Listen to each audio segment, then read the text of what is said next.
O quanto você sente que sua cultura ou religião podem estar interferindo, ou mesmo te impedindo de viver sua melhor vida possível? Para você, o Estado deve ser laico ou deve impor, para o bem de todos, um certo estilo de vida, pensamentos e crenças? Onde você aprendeu que é melhor viver sua melhor vida possível? Aqui ou num outro mundo, tipo o céu, ou no Hades dos gregos, ou em Valhalla dos povos nórdicos? Bem-vindos ao programa da Melhor Vida Possível, um programa sobre cultura, saúde mental e qualidade de vida. Meu nome é Frederico Eckschmidt, eu sou psicólogo e escritor. No programa anterior, eu comecei dizendo que o conceito de felicidade sofreu grandes modificações através dos tempos e nas diversas culturas, e que há uma profunda diferença entre como o Oriente e o Ocidente compreendem essa questão. Quais seriam as causas disso? Afinal, é ou não possível ser feliz e nos autorrealizarmos? Hoje eu quero contar a vocês sobre como nossa ótima qualidade de vida atual, na chamada sociedade do cansaço, está muito relacionada com o evento que se passou em Atenas, na Grécia, por volta do ano 51 da nossa era. O discurso do apóstolo Paulo no Monte Areópago. Embora seja comumente interpretado que ele tenha sido respeitoso, adaptando seu discurso para uma plateia não judaica, utilizando sua própria cultura como ponte para explicar seu novo dogma, penso que podemos nos aprofundar mais e investigar melhor algumas de suas motivações internas e psicológicas. Para entender a importância dessa cena, vale lembrar que esse é um local central da vida ateniense. Aqui é o Areópagus, a colina de Ares, o deus da guerra violenta e descontrolada. E ali ao fundo é a Acrópole, em primeiro plano, e a estátua de sua irmã, a deusa Atena, a padroeira da cidade, que personificava tanto a guerra estratégica quanto a justa. Era aqui o Tribunal de Justiça, formado pelo Conselho Político e de Anciãos, a mais alta corte que julgava os crimes graves e casos de homicídio e sacrilégio e outras questões de grande importância política e religiosa. E me chama a atenção, afinal, o que é que ele veio fazer aqui? Por que alguém sai de sua casa, viaja por semanas desconfortavelmente para ir a um outro lugar, pregar sobre deuses estranhos de terras distantes? Como e por que ele foi chamado aqui pelo conselho? Na Bíblia, em Atos dos Apóstolos, conta que os atenienses de nenhuma outra coisa se ocupavam, senão de dizer e ouvir alguma novidade. E claro que ele era uma novidade. E não é difícil imaginar que ele estava pregando exaustivamente, todos os dias tagarelando na ágora e ali embaixo na sinagoga. Um tema que ecoava em questões emocionais e existenciais muito profundas, que é a ressurreição de um rabi judaico da Galileia e a promessa de uma vida após a morte. Paulo, ao que parece, sentia essa vontade de contar sua experiência, de um fariseu fervoroso e zeloso que caçava e matava cristãos, a sua conversão, depois de ter visto Jesus ressuscitado, indo para Damasco. Então estamos falando em salvar a quem? Salvar os outros parece que tinha mais a ver com a sua própria salvação, não? Embora não tenha tido nenhum contato com Jesus de fato, ele testemunhara que ele era o Cristo verdadeiro e que era real essa história que vinha da longínqua província romana da Judéia. Esse que tornava possível o maior ideal da vida do Antigo Egito, e parece que de quase todo mundo, ressuscitar dos mortos e viver eternamente. E para que isso acontecer, tinha apenas que se arrepender e se converter, e deixar de lado tudo o que você gostava e acreditava, e vivia, e começar a seguir certos comportamentos ascéticos e uma verdade, radicalmente diferente da dos gregos, claro. Ô Dionísio, deus do vinho, é a alegria. Ouve Dionísio, bebo vinho, dance a noite toda. E de forma inacreditável, essa filosofia entrava em ressonância com certas culpas sexuais e tabus da sociedade humana, que Freud, 2000 anos depois, percebeu que são decorrentes de uma mesma fantasia infantil e que já era retratada justamente aqui, há mais de 400 anos, em uma de suas principais tragédias, Édipo Rei e a Barreira do Incesto. Este fato psicológico, junto com o espírito da época, deram fim à antiguidade, mudando radicalmente todo o conceito que temos de felicidade e gozar os prazeres da melhor vida possível. Penso que para entendermos a profundidade psicológica de tudo o que aconteceu ali, devemos investigar ainda um pouquinho mais. A primeira coisa que me chama a atenção é que Paulo já chegou na cidade com uma postura prepotente e intolerante, ao deixar claro que seu espírito se agitava em si mesmo por ver os atenienses tão entregues à idolatria. Só para entender, quem é que pode julgar o comportamento do outro a ponto de ficar agitado internamente? E sentia o que exatamente? Raiva? Vontade de ajudar? Desprezava os atenienses? Que componentes em sua personalidade o fazia julgar desde a caçada aos cristãos a partir de sua própria, outra cultura, outras experiências e querer impor a sua? Assim, dirigindo-se aos filósofos estoicos e epicureutas, ele iniciou seu discurso dizendo: Homens atenienses, em tudo vos veio como sendo um tanto supersticiosos. E que tinham até um altar a um Deus desconhecido. Ele continua falando que esse Deus desconhecido é o que vinha anunciar, pois era o Deus que havia sido revelado a ele também, o único e verdadeiro Deus supremo Javé, um sincretismo do Deus solar Atom, do faraó egípcio Akhenaton, às mitologias daquela região que hoje é a Palestina e Israel. Crenças, como tudo, são individuais, mas para mim, como psicólogo, algumas palavras me chamam muito a atenção. Filósofos estoicos e epicureutas e supersticiosos? Alguma coisa não está certo. Um ponto a observar desse conflito de visões de mundo é: por que justamente os epicureutas e estoicos contendiam com ele? Por que ele não tinha desavenças e discussões com os atomistas e os pitagóricos, por exemplo? Para entender as nuances desse momento crucial da história, desse embate de visões de mundo que transformou toda a nossa compreensão do conceito de felicidade e da forma de vivenciá-la no Ocidente, quero trazer um precioso livro, Happiness, a History, do historiador Derry McMahon. Nessa obra, ele explica que a felicidade para os antigos gregos não era simplesmente sentir-se subjetivamente bem, como atualmente, mas sim viver bem. Era uma prática, e penso que isso muda tudo. A primeira questão que quero salientar é que o uso da palavra desidaimonia por Paulo é muito significativo.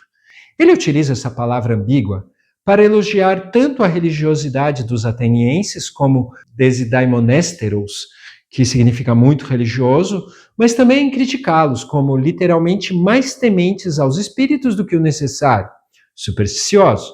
Além de criar um duplo pensar, vejam que essa palavra também faz justamente contraposição ao termo eudaimonia, comentado tanto por Platão quanto Aristóteles 400 anos antes, e que era o ideal de vida da Grécia Antiga. Daimon, ou espírito, na psicologia analítica, é traduzida como psique. O prefixo eu significa bom, correto, e carrega uma conotação fundamentalmente positiva, bom espírito ou mente saudável. Deis, ao contrário, é derivado do verbo deido, que significa reverência temerosa aos deuses ou ao sobrenatural, carregando uma conotação negativa, de uma psique ansiosa, possuída por medos irracionais ou servidão religiosa. Assim, creio que ele quis dizer mais que os atenienses possuíam medo de daimones, ou poderes divinos, do que eram muito religiosos. E com isso, criticando também a esses filósofos que procuravam viver, através das virtudes e da razão, sua melhor vida possível. Explico. Para Aristóteles, a felicidade era a arte de viver com moderação e aceitação de todas as nossas paixões. Ele usava o termo eudaimonia para se referir a um estado de bem-estar físico e psicológico que resulta de uma vida virtuosa. Em sua famosa frase, a felicidade é uma vida vivida de acordo com a virtude, indica uma atividade racional e contínua do pensamento para desenvolvê-lo à excelência. Felicidade não era entendida como um direito subjetivo inalienável, mas sim como o resultado de um comportamento virtuoso. Era um estado de saúde mental que exigia esforço e disciplina para desenvolver e praticar as virtudes cardinais, ou seja, a sabedoria prática, a justiça, a coragem e a temperança, que significa essencialmente ter uma mente sã, um estado mental de tranquilidade e harmonia. E assim percebemos todo um conhecimento psicológico e uma arte em saber como dosar nossos desejos com sabedoria ao longo de toda a nossa vida. E que esse era o caminho para se alcançar seu florescimento e tornar-se uma pessoa feliz. Paulo, podemos imaginar, possui ideias bastante antagônicas sobre isso. Em sua cosmovisão, qualquer paixão ou viver os prazeres com moderação já não era bom, pois assim o afastaria de ser um cidadão de bem, se é que vocês sabem o que eu estou falando. Tanto que, poucos séculos depois, todos os prazeres foram transformados em pecados capitais e deveriam ser castrados já em sua raiz, de preferência com um trabalho incessante e destruindo de forma voluntária toda a sua capacidade de viver sua melhor vida possível, principalmente sua libido sexual. E para piorar, esse sacrifício era necessário para expiar um pecado original cometido por um ser mitológico em prol da verdadeira felicidade eterna e no céu. E quem não aceitasse essa vida ascética, com as regras morais e sexuais daquela cultura em específico do deserto, que vivia no limite da subsistência e devendo trabalhar com muito sofrimento, será severamente castigado no dia do juízo final.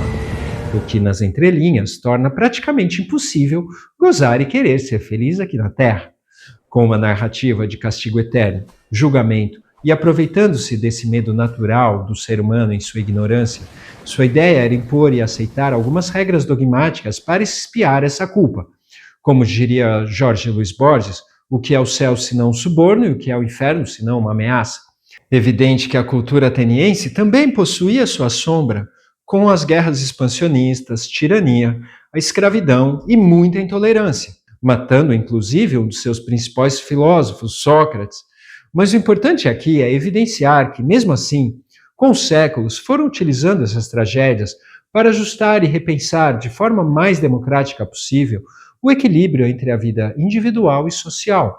Em A República, escrito principalmente como uma resposta direta e profunda a esse trauma político e moral da morte de seu mestre, Platão buscou encontrar filosoficamente esse equilíbrio entre o viver em sociedade e favorecer o esforço natural do indivíduo para viver sua melhor vida possível. Sua ideia é que é possível atingir esse objetivo quando utilizamos nossa aptidão natural para servir a nossa comunidade, juntamente com o desenvolvimento harmonioso e saudável do nosso corpo e da nossa mente. E hoje existem evidências científicas de que isso realmente propicia nossa saúde, como veremos adiante.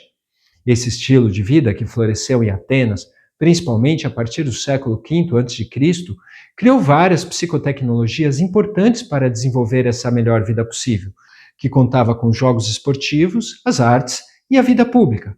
E as pessoas eram ensinadas a serem cidadãos plenos, participando e atuando para a melhoria de sua comunidade.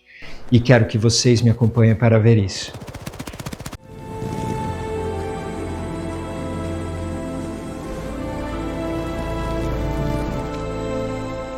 Esse aqui é o Teatro de Dionísio. Aqui eles criaram o teatro, uma das mais lindas psicotecnologias, como falarei mais profundamente num outro programa. Com ele, puderam desenvolver um senso crítico em relação à sua cultura familiar e social, trocando ideias filosóficas ou rindo delas, refinando conceitos como justiça e democracia para colocar em prática as sabedorias de vida na polis. E o mais importante é perceber que era através do teatro que as tensões do indivíduo com os tabus e regras sociais era processada catártica e comunitariamente. Tragédias como Édipo Rei de Sófocles, por exemplo, ensinava a culpa inerente ao que Freud chamou de complexo de Édipo, a fantasia infantil de querer matar o progenitor do mesmo sexo para ficar exclusivamente com o outro. Com isso, encontrava uma forma saudável de resolução para esse conflito que molda profundamente o indivíduo em toda a sua culpa.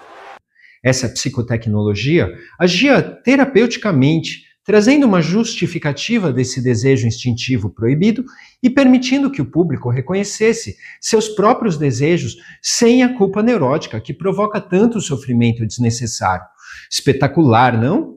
Para quem não conhece essa tragédia, Édipo, sem saber, mata seu pai Laio e se casa com sua mãe Jocasta, cometendo os crimes mais fundamentais, o parricídio e o incesto. Mas como o mito mostrava que ele cometeu esses crimes terríveis sem saber, externamente, por força do destino, era oferecida uma fuga para a responsabilidade pessoal, mas sem reprimir a verdade do mito e da fantasia infantil.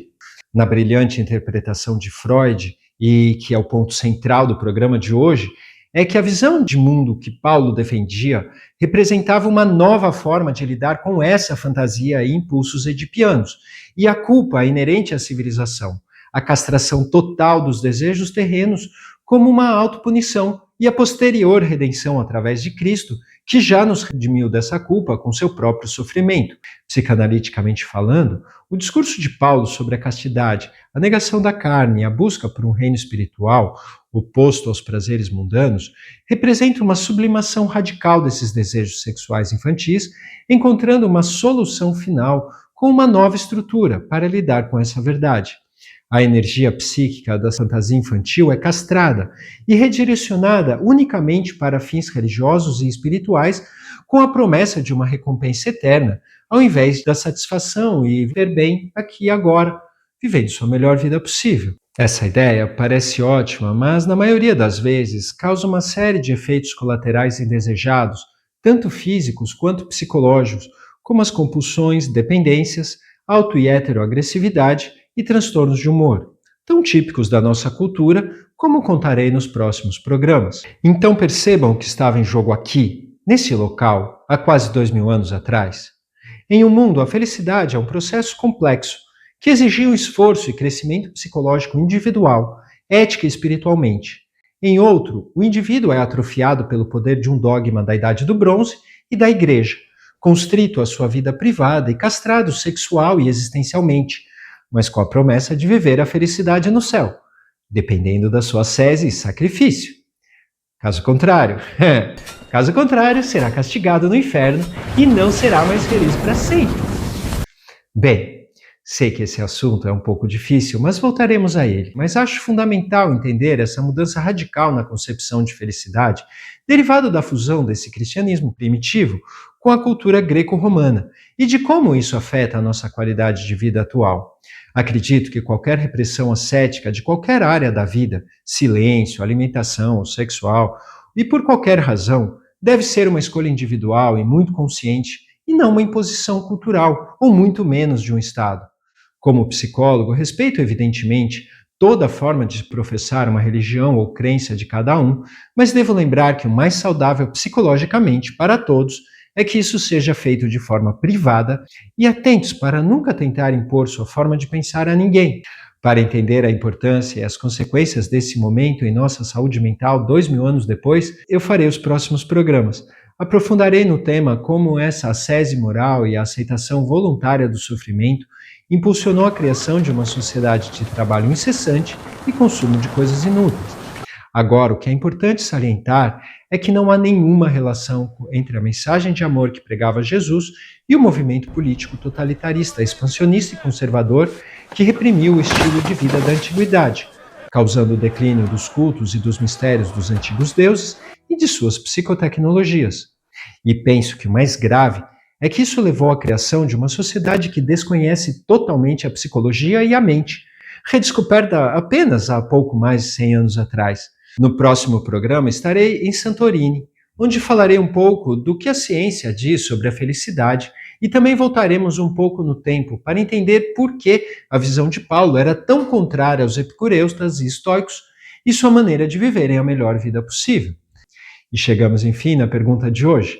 Em sua opinião, por que damos tanto poder às opiniões e comportamentos externos e não seguimos nossa intuição ou o que o nosso corpo diz? Medo de rejeição e abandono? Vergonha? Falta de conhecimento ou baixa autoestima? Espero que estejam gostando da história. Se sim ou se não, deixem comentários, deixem likes ou dislikes.